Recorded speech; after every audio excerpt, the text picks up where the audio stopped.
I'm very excited to have with us, well, I mean, really an icon of hip-hop and rap. And we're very, very excited to have Prodigy, Mobb Deep on with us. He's a Grammy Award-winning rapper and one half of the hip-hop duo Mobb Deep. He recently served a 3-year sentence. Oh, for the evil Second Amendment. That's right. Boy, I tell you, they went after him when he started exposing the Illuminati. And he was recently featured in the 2011 documentary Rhyme and Punishment, a film that documents hip-hop artists who've been incarcerated. He is the great-great-grandson of founder of Morehouse College, and a new book, My Infamous Life, the autobiography of Mobb Deep's Prodigy. I don't know how long we've got it, because we got time zones scrambled, and we're about to go to break. But I've got so many questions for you, sir, and we appreciate you joining us today. Not a problem, Alex, man. I'm a big fan. Well, we're a fan of your work. A lot of people constantly ask me, and we're going to go to break here in a minute, about Illuminati. They see Jay-Z, all these rappers doing, all these weird Illuminati symbols and things like that. I know folks are going to pause that now and say, I was making those. I'm making those to show people. That's how they do that online. But the point is, you've exposed them. Bottom line, what's your take on that? I mean, to me, it's definitely not a joke, man. It's a lot of real stuff going on out here in this world. Secret societies are real. It's definitely very obvious, that they're at work, and it's at play in the music industry, in the food industry, politics. Everywhere you turn is everywhere. You just got to read the signs, you know what I mean? The writing on the wall, basically, is all in front of your face, you know what I'm saying? Yeah, once people just learn about it and do a little research about it all, they'll be able to see, like, oh, wow, I understand what's going on, you know what I mean? Absolutely. You've got the floor. Lay it out. Break it down. I mean, this reported letter, when you were set up and sent to prison for exercising your Second Amendment rights, I mean, did you write this letter? And because it's very poignant, and, I agree with much of it, so you got the floor. Yeah. I wrote a lot of letters while I was in there, man. I was doing this thing for Vibe magazine, just writing letters from prison, just expressing myself and things I wanted to get off my chest, things that were on my mind, and I wanted to let people know. And I wanted to show them, even though I was inside, locked in a prison, I wanted to show them that I still had no fear in my heart, about speaking my mind and letting people know what time it is. There's no reason for me to fear, because it's really nothing. There's nothing they can do besides kill me, and I'm not afraid of that. You know what I mean? Like, I don't think right now they at the point where they would take it that far. I think this plan that they got into effect, and it's been in effect for hundreds of years or whatever, I think it's so embedded in people's brains now. They got people so brainwashed in this world that they don't even really care anymore. You know what I mean? About people like Alex Jones, people like Prodigy. Like, they're like, go ahead and tell the people all you want. We got these people so brainwashed, there's nothing you guys can do about it. That's how they feel. You know what I'm saying? And when I say they, I mean, the power and the structures that's in place, that's there to control us. You know what I mean? Absolutely. I mean, looking at it, well, it's twofold. 30, 40 years ago, if you talked about this, they would give you a fast-acting cancer. They would kill you.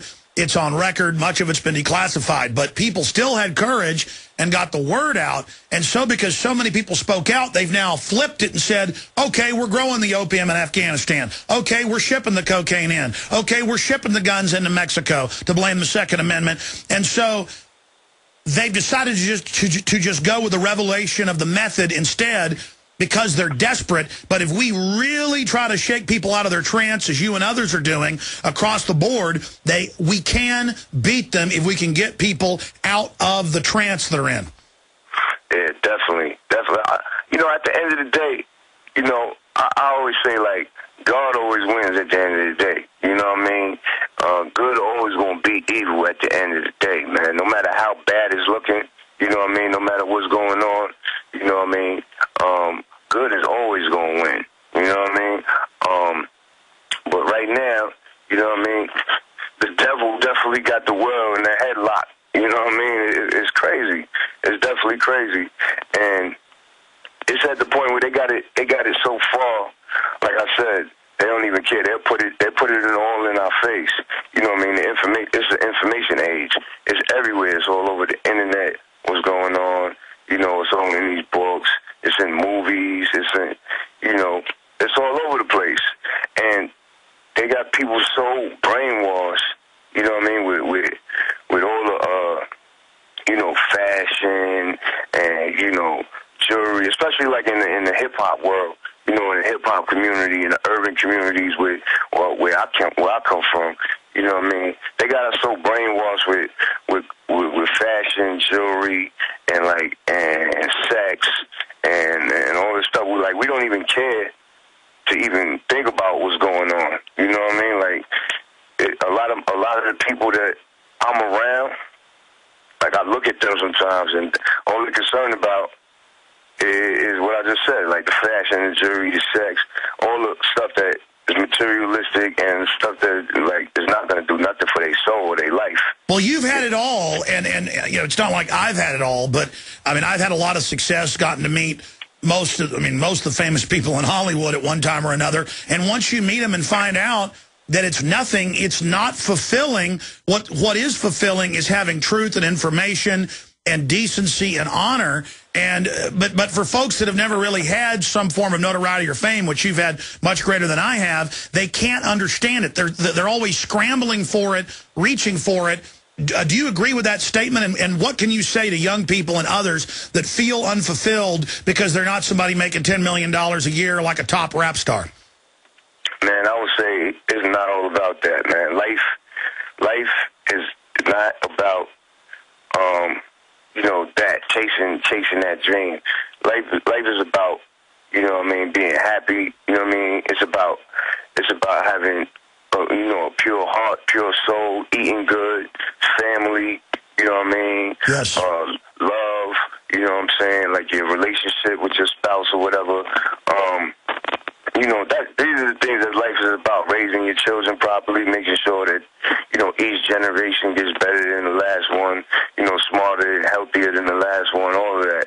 These are the things that life is about. It's not really about chasing all these crazy dreams, you know what I mean? Because, you know, even though people want, you know, people want success, you know, anybody wants to be successful, you know what I mean, in life and have some decent money where you could be comfortable and things like that. But, you know, some people really just take it too far and they get caught up in that whole money and success thing, you know what I mean? Yes, I think it's a hierarchy of needs. Success is great as long as you don't compromise to get it and as long as the success itself isn't the goal. Success in doing good, success in beautiful art, success in developing things, that's wonderful.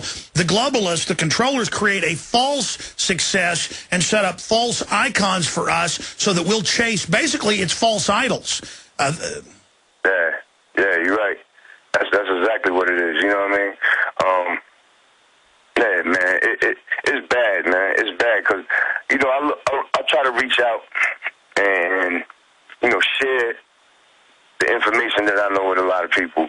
You know what I mean? Just stuff that I've read over the years and learned about what's really going on, you know, with this government and what's really going on, you know, in this world and everything and how we should really be living and taking care of our families and our life. And I try to share a lot of the information with, you know, my friends, my peers, or whatever that I grow up with or that I'm around a lot. And I had to learn the hard way that, you know, you can't just push information on people. You know what I mean? They gotta want to know it. You know what I mean? They gotta want to change their life. They've got to open the door. Yeah, exactly. You know what I mean? And it's sad that it's like that, but really that's how it is, man. You know, I know a lot of people now that I see, they like, yo, Prodigy, man, what can I do? Like, I was getting a lot of letters while I was in prison, right? And people would write me and say, yo, Prodigy, what can I do, man? I'm trying to share information with my homeboys, my friends, and they're not listening, they don't care, and I would write them back, like, listen, they gotta want their information, man. You know, they gotta want that change in their life, man. You can't just make people, you know what I mean, change. That's something that's a phenomenon that has to happen on its own. You know what I mean? I'll tell you what, Prodigy, stay with us. We've got to go to break for just a moment. Prodigy of Mobb Deep is our guest. We'll be right back. Every economic expert we had on, we have the experts on who are right, not the ones that lie. Mainstream ones aren't dumb. They're lying to you. We told you the dollar was going to plunge, gold was going to explode, and the Dow was going to plunge as soon as they upped the debt limit. We're being maneuvered into financial slavery. The Dow's down 350 points, plunging. Total fear is the CNN headline. We're going to be getting into some more of this news throughout the hour, obviously, as it develops. This is all part of an orchestrated program. And no puppet George Bush, Barack Obama, or Mitt Romney is going to save you.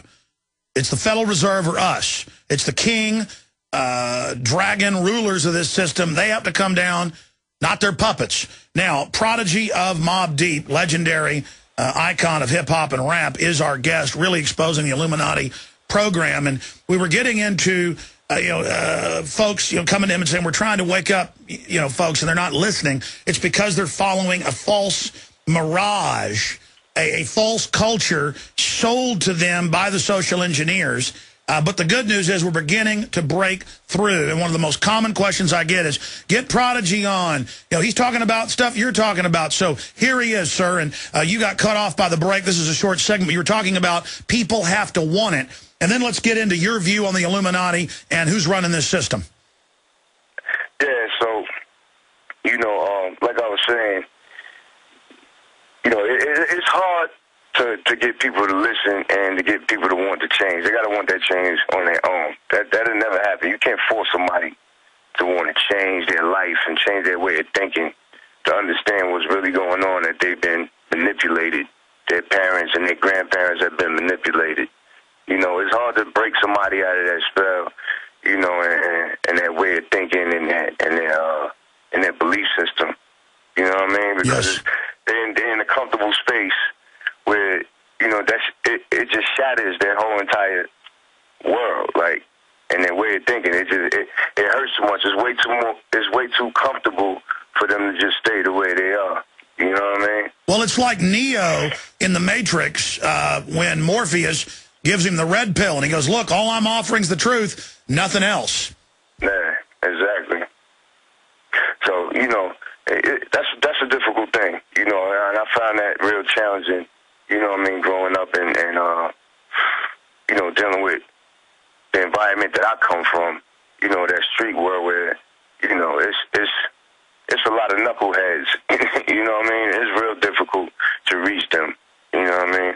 So, yeah, I had to learn the hard way that, I just sit back and the people that are around me that notice what I'm all about and the things that I learn and, the things that I put in my music a lot. And those that want that change in their life, they'll come to me. I don't even have to find them. You know what I mean? How did you begin to awaken? I mean, it was about 1989. I went to high school in Manhattan. I went to art and design, where I met my music partner, Havoc. You know what I mean? And back then, they used to have these tables out in the street on random corners in like Queens and Manhattan, Bronx and Brooklyn, all the 5 boroughs or whatever. They used to have these tables, and it was like Muslim guys selling books. You know what I mean? Or they looked like they were Muslim to me. You know what I mean? Because they had on the garb, the hats, and the whole get up or whatever. So I used to stop at the tables and I used to buy this coconut oil because it smelled. I like how it smelled. You know what I mean? Yes.